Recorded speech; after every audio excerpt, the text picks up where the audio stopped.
My name is Sheila, and I'm 36, working part-time at a supermarket while raising two daughters, a 12-year-old and a 10-year-old. We live as a family of four with my husband Tommy. Life was comfortable and happy, and I genuinely believed our peaceful days would continue as I watched my lovely daughters grow. One evening after dinner, once the kids were in bed, Tommy, with a drink in hand and a serious look, began to speak. "Got a call today. Looks like Aaron's getting a divorce." I was taken aback by the sudden news. Wait, Aaron's divorcing? Aaron is Tommy's younger sister. I recall she got married about 7 years ago and has a 5-year-old child. That's a young kid. Is she going to be a single mom? Seems like it. Apparently, her husband had some hidden debts, and she decided to divorce him quickly. That's tough. Yeah, and she's planning to move nearby next month. She'll probably need some help, so I was hoping we could be there for her. Without hesitation, I nodded in agreement. Divorce is hard enough, let alone raising a child alone. Having raised kids myself, I deeply understood the challenges.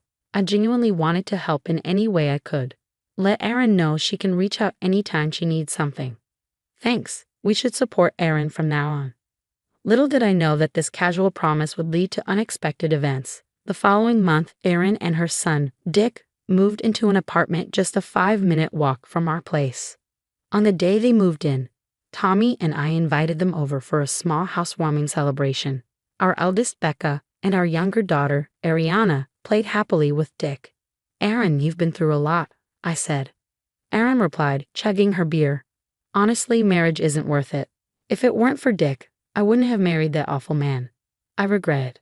I was a bit shocked she'd say that in front of Dick, but figured the stress and alcohol played a part.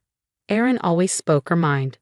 I remember when I first met Tommy's family, she bluntly said, "Really, Tommy, he chose someone so plain.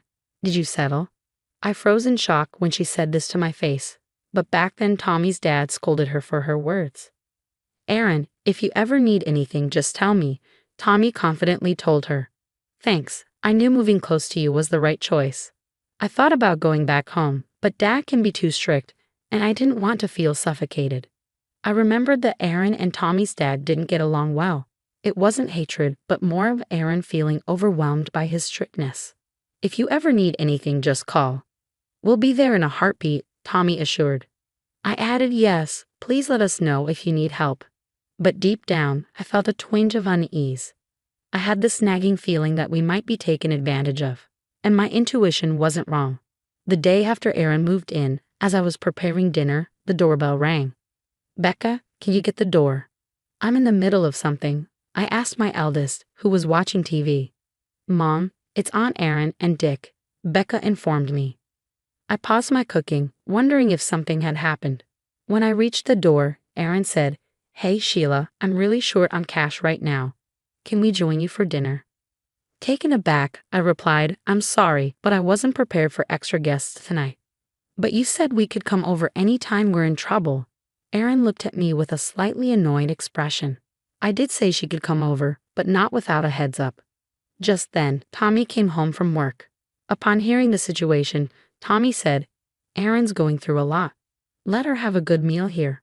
So I decided to order delivery for Erin and Dick. After dinner, they even took showers at our place before leaving. "Erin, we need some notice before you come over. Can you let us know in advance next time?" I asked as she was leaving. Before Erin could respond, Tommy interjected, "Hey, Sheila, Erin's struggling raising a child on her own. Don't be so cold." He then turned to Erin, "You don't have to worry about anything. You can always rely on us." "Thanks, Tommy. Sheila, I'll be counting on you a lot from now on." True to her word, Erin started coming over almost daily. She'd have dinner, take a shower, and leave. When I suggested she shower at her place, she'd say it saves on utilities. Considering her divorce was due to her husband's debts, maybe she's become overly frugal. But this was beyond common sense. I decided to discuss it with Tommy. Our daughters are getting affected by Erin's frequent visits. She leaves Dick with them and just watches TV. They can't even watch their shows because they're busy with Dick. I've told her multiple times to take care of her son, but she doesn't listen. Can you talk to her? She's struggling raising Dick alone. Let her relax here, Tommy said, turning away as if to end the conversation. In the first place, It's Tommy's fault that she's doing whatever she wants in our house. I too was raising kids, but Tommy only acknowledged Aaron's struggles, taking my efforts for granted. Speaking of parenting, I'm raising kids every day too. It's just as tough for me, but Tommy only talks about her struggles and takes for granted what I, his wife, do. He doesn't seem to appreciate me. Honestly, Tommy frustrates me. When I suggested to Tommy that, considering our daughters, we limit Aaron and her child's visits to just the weekends, Tommy reluctantly agreed, saying with a sour face, "You can be surprisingly unpleasant." Fine. But when she stopped coming over, Tommy started visiting her apartment almost daily. Almost every weekday, Tommy stayed at her place. Our daughters asked, "Isn't Dad coming home again today? Did you two have a fight?" It's strange for a dad not to come home 5 days a week without a work reason. I couldn't take it anymore and called Tommy's cell. "Where are you right now?" "I'm at Aaron's. I was just giving Dick a bath," Tommy said as if it was the most natural thing. Come to think of it, Tommy never bathed our daughters. I reached my limit and decided to have a serious talk with Tommy that weekend. "Our daughters are getting anxious with you only coming home on weekends. I don't want to create a rift between us, so please reduce your visits," I pleaded. "Fine, then you make meals for Aaron and Dick. Deliver 3 meals a day. Aaron is too busy to cook. Help her out." "Hold on, isn't Aaron unemployed?" "I can't imagine she's too busy to cook," I pushed back against Tommy's shocking suggestion. Tommy then said, "Aaron is still healing from her divorce. It's sad that you're cold to her too." My distrust of Tommy, who overly sides with his sister, grew. Delivering 3 meals a day is impossible. You might not realize it, but I wake up at 5 a.m. to handle house chores. If I have to prepare 3 meals for 2 people, I have to wake up 2 hours earlier. Just wake up at 3 a.m. then. What are you saying? Waking up at 5 a.m. and going to my part-time job is already tough. Don't act high and mighty over a part-time job. You probably don't work that hard. Stop joking. It's absolutely impossible. Maybe you're the one joking. Maybe we should divorce. I was shocked by Tommy's sudden mention of divorce. What do you mean by divorce?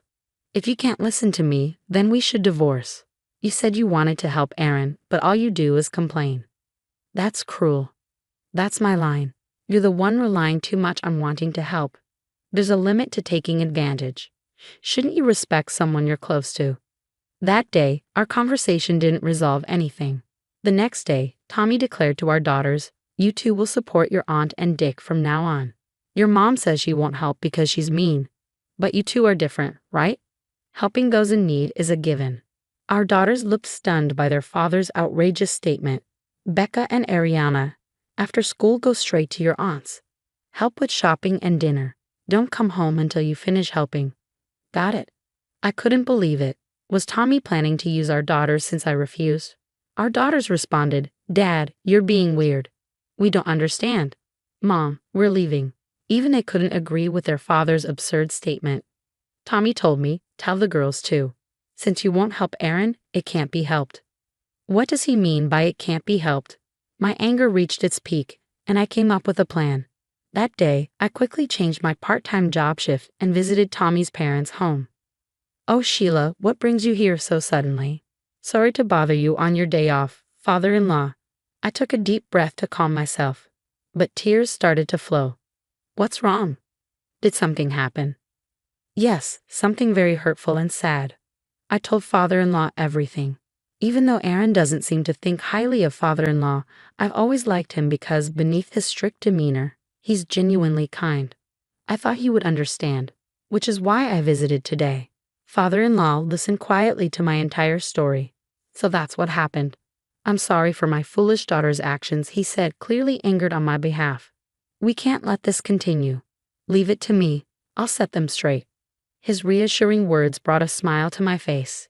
"You finally smiled," father-in-law said, looking at me kindly. "You looked so distressed when you arrived. I was worried. Now let's go." With renewed determination, I stood up. "Aaron, we're coming in." Father-in-law and I visited Aaron's apartment. "Oh, Dad, why are you here all of a sudden?" "What do you mean by why? And what's with this messy room? What do you do all day?" The room was a mess with trash everywhere. The bed was unmade, and there was a terrible smell, probably from food waste, in the sink. I wondered if she and Dick lived like this, but he wasn't there. Where's Dick? Father-in-law immediately asked on my behalf. Oh, I left him at a child care center. A child care center? Since when and which one? Getting a spot in a local child care center is competitive. I had a hard time enrolling my daughters. Plus, Tommy never mentioned this. Something seemed off. That's none of your business, Aaron replied, sounding flustered. Of course it's our business. Are you really sending him to a child care center? Father-in-law pressed her with a sharp gaze. Cornered, Aaron finally admitted. I leave him with a neighbor downstairs during the day. You know this neighbor? No, but they have a 4-year-old, so I thought it was okay. If there was a scale for audacity, she'd score high. You fool, go get Dick right now. Father-in-law shouted, and she hurriedly left to bring back Dick. What were you thinking? You've caused Sheila so much trouble. Explain yourself. Well, Tommy said I could use Sheila however I wanted. He said she'd do anything he asked, she said without any remorse. Wait, is that true? Did Tommy really say I could be used like that? Yes, he said you're like his servant. He even said to use your daughters if needed. I can't believe that man, to think he viewed his wife and daughters in such a way. Father-in-law was equally shocked. Thankfully, Aaron's loose lips revealed the truth. While she had her issues, it was clear Tommy was the main problem. I decided I would never forgive Tommy. Father-in-law and I waited for Tommy at Aaron's apartment. Aaron, I'm home. Tommy, returning with high spirits, froze upon seeing father-in-law sitting silently. Dad, why are you here? We've been waiting. Sit down. Father-in-law pointed to the sofa in front of him. Why the sudden visit? You startled me. Tommy tried to brush it off with a smirk. Just sit down.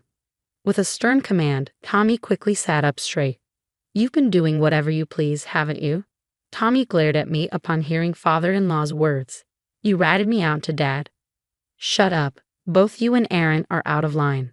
But Tommy and his sister were clearly intimidated by their father. It was evident they were genuinely afraid of him. Sheila, what do you want to do moving forward? Father-in-law asked me calmly. I had already made up my mind. Actually, the girls are currently at my parents' house. Why would you do that without discussing it with me? Tommy demanded. I don't want to hear that from you. I was terrified of how you'd use our daughters. I felt I had to protect them. So I've decided we should separate for a while. Why the sudden decision to separate? Don't be ridiculous. It's not sudden. You've barely been home on weekends. Weren't you the one who first mentioned divorce? That was just a joke. I won't accept a separation, Tommy said adamantly. Then father-in-law spoke up. There's a process called mediation divorce. He explained the legal proceedings of divorce, the benefits of hiring a lawyer, and how to gather evidence to strengthen my case. It turns out father-in-law is a practicing attorney. Now I understand why Tommy and Aaron fear him. They know how father-in-law champions those facing injustices. Regardless of being his children, father-in-law would uphold justice without bias. It's puzzling how such a straightforward man could have such selfish children. I'm on Sheila's side. What's right should prevail. Father-in-law's words warmed my heart. After a 3-month separation, Tommy and I divorced. I thought it would lead to mediation, but Tommy agreed after father-in-law's persuasion. I don't know what was discussed, but Tommy's words, I don't want to go against Dad, hinted at intense pressure.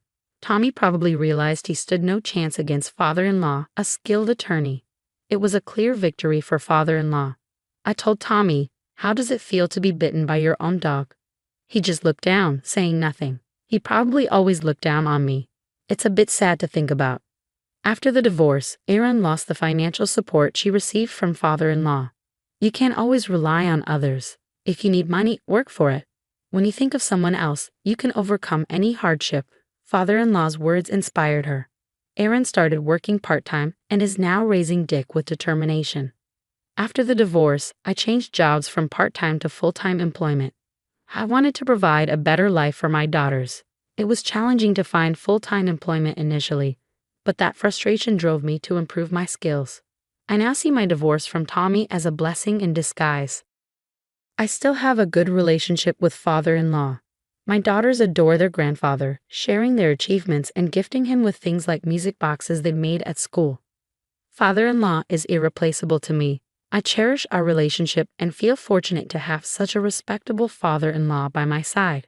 I hope to be as admirable to my daughters as father-in-law is to me as I continue my journey in life.